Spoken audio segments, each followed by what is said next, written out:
안녕하세요. 오늘 우리가 얘기해 볼 주제는 정말 엄청난데요. 바로 AI의 패러다임이 바뀌고 있다는 겁니다.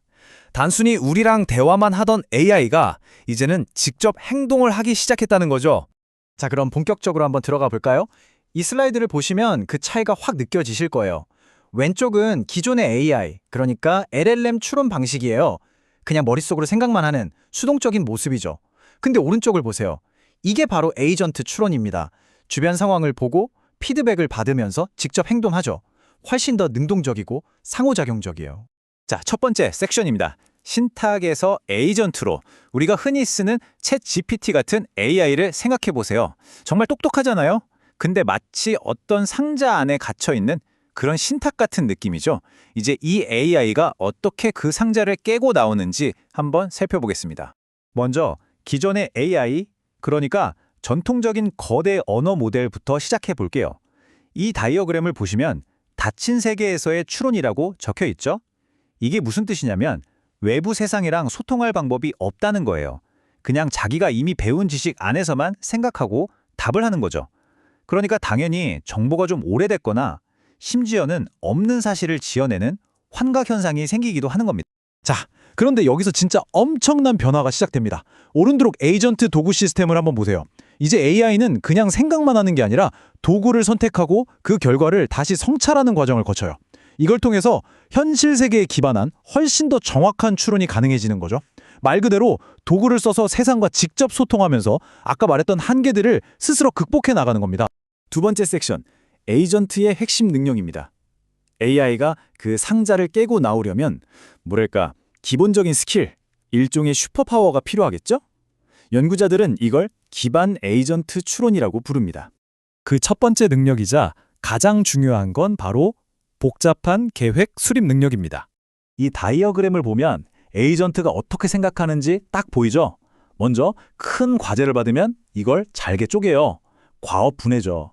그리고 각 단계가 괜찮은지 평가를 해보고 이건 좀 아닌데 싶으면 계획을 조정합니다. 그러니까 무작정 달려드는 게 아니라 행동하기 전에 먼저 전체적인 그림을 그리고 전략을 짜는 거예요. 자, 두 번째 능력입니다.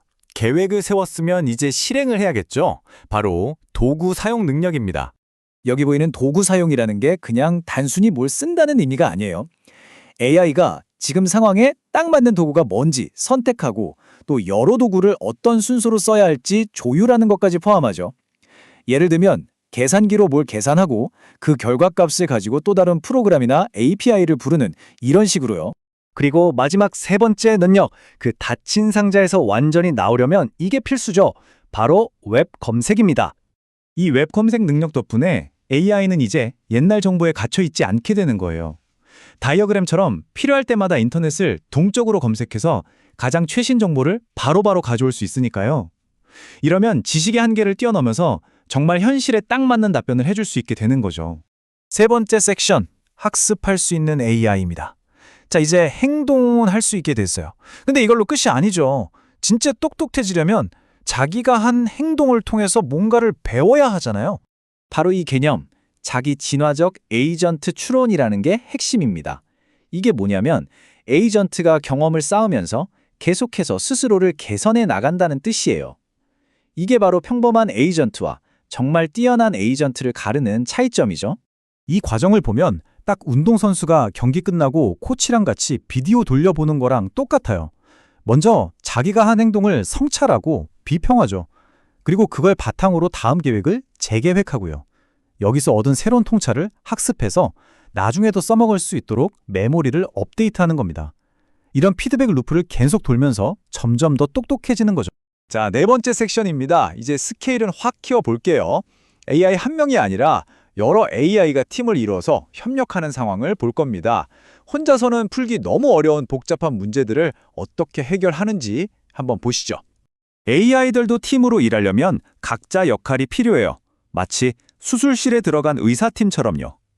누구는 전체를 지휘하는 관리자, 누구는 계획을 짜는 기획자, 또 누구는 계획에 문제는 없는지 따져보는 비평가, 그리고 그걸 직접 실행해보는 테스터 같은 역할들을 나눠 맡는 거죠. 그리고 이 팀을 운영하는 방식도 여러 가지가 있어요. 여기 다이어그램에 나온 것처럼요. 왼쪽처럼 관리자 AI 한 명이 중심에서 딱 지휘하는 중앙 집중식이 있고요.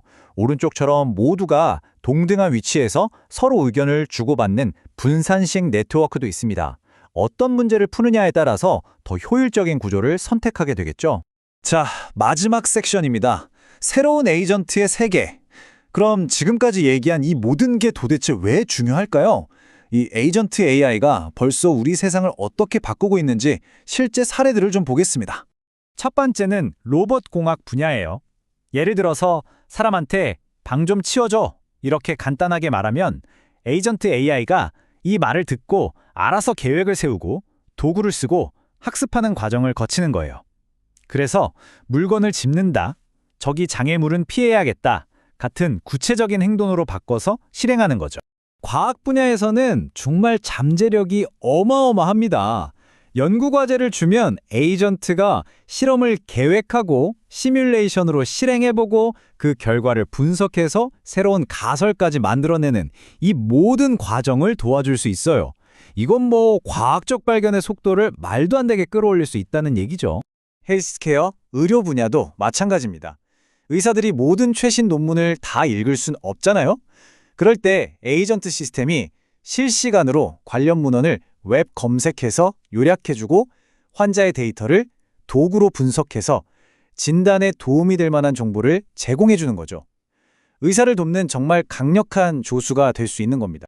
자, 그래서 오늘 이야기한 걸 한 문장으로 정리하면 바로 이겁니다. 에이전트 출원.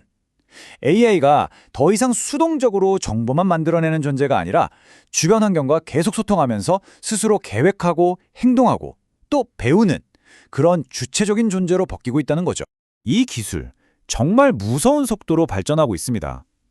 AI가 이렇게 스스로 행동하는 법을 배우고 있는데 과연 우리는 이 똑똑한 AI에게 다음엔 또 어떤 일을 맡기게 될까요? 한번 생각해 볼 만한 질문인 것 같습니다. 오늘 내용은 여기까지입니다. 들어주셔서 감사합니다.